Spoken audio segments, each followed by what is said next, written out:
आप सभी को मेरी राम राम हरिभूमि न्यूज बुलेटिन में आपका स्वागत है। आज की वीडियो में हम सबसे पहले बात करते हैं विधानसभा के मानसून सत्र की।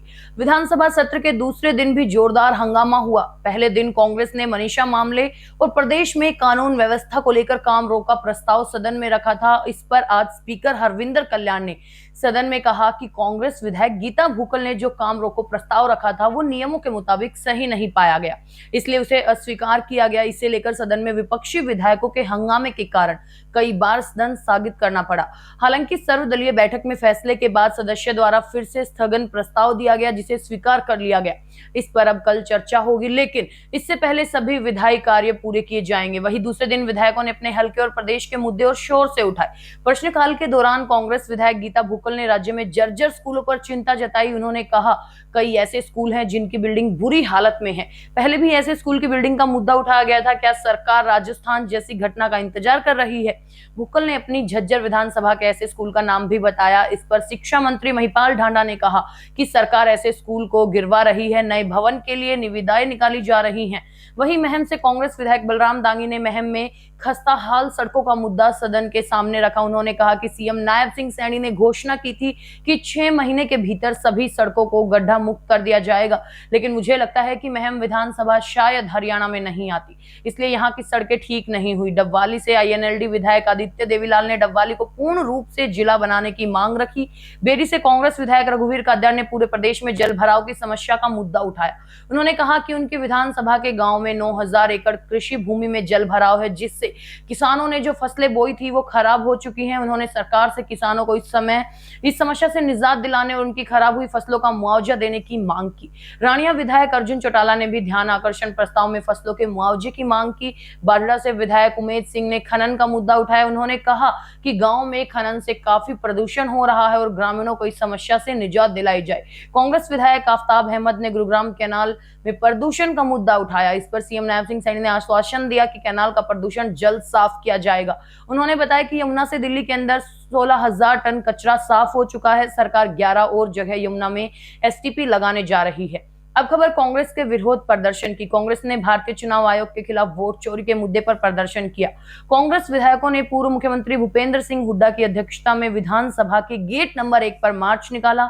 विधायकों ने विधानसभा परिसर में अंदर जाने की कोशिश की तो पुलिस ने उन्हें रोक लिया। भूपेंद्र सिंह हुड्डा ने कहा कि विधानसभा चुनाव में वोट चोरी कर कांग्रेस की सरकार चुराई गई। वहीं इस मुद्दे पर संसदीय कार्य मंत्री महिपाल ढांडा ने सेशन से पहले कहा कि कांग्रेस संसदीय मर्यादा भूल चुकी है। चुनाव आयोग के नियम के तहत वोटर लिस्ट अपडेट की, घुसपैठियों के वोट काटे गए। विपक्ष घुसपैठियों के वोट से सरकार बनाना चाहता है। कांग्रेस की मंशा देश को बर्बाद करने की है। उन्होंने सवाल किया कि क्या घुसपैठियों के वोट बनाना जरूरी है? कांग्रेस ने लोकसभा और राज्यसभा में भी तमाशा किया। अब खबर करनाल से। डंकी रूट से अमेरिका गए करनाल के एक युवक की वहां सड़क हादसे में मौत हो गई। मृतक 24 वर्षीय आशीष मान करनाल की वजीर चंद कॉलोनी का रहने वाला था। आशीष अमेरिका में ट्रक ड्राइवर का काम करता था और वो 2023 में डंकी रूट के रास्ते अमेरिका गया था। परिवार ने किसी तरह कर्ज लेकर उसे भेजने के लिए 45 लाख रुपए खर्च किए थे। अब परिवार पर दोनों ओर से दुखों का पहाड़ टूट गया। बताया जा रहा है कि सड़क किनारे खड़े पेड़ से ट्रक की टक्कर में आशीष की जान चली गई।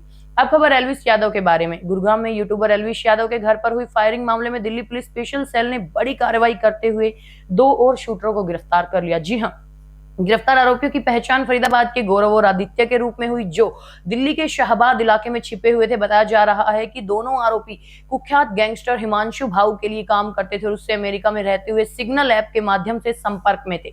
बता दें कि 17 अगस्त को एल्विस यादव के घर पर 24 राउंड फायरिंग हुई, जिसमें दरवाजों, खिड़कियों और छत की सीलिंग तक पर गोलियों के निशान मिले थे। एल्विस यादव के घर पर फायरिंग के लिए गौरव और आदित्य को 50-50 हजार रुपए मिले थे। अब बात करते हैं कैथल में हुए बड़े हादसे की।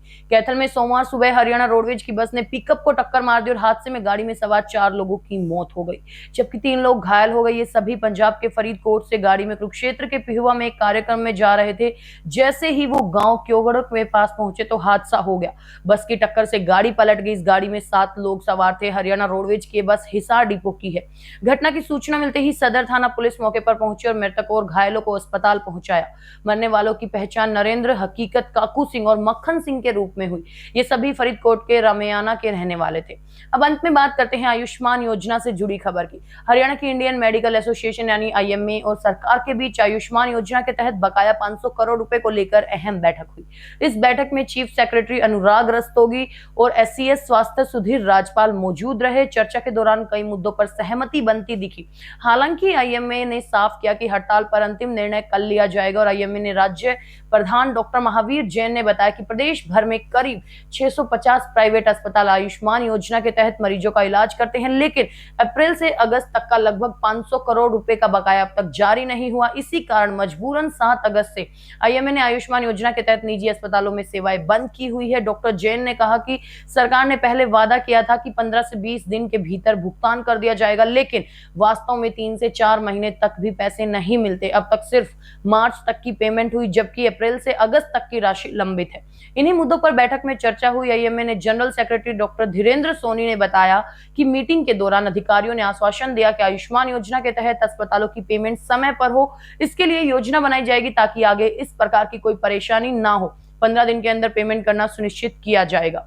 हरियाणा की ऐसी ही मुख्य खबरों से जुड़े रहने के लिए हमारे चैनल पर बने रहिए। वीडियो अगर पसंद आया हो तो उसे लाइक करें, शेयर करें, सब्सक्राइब करें।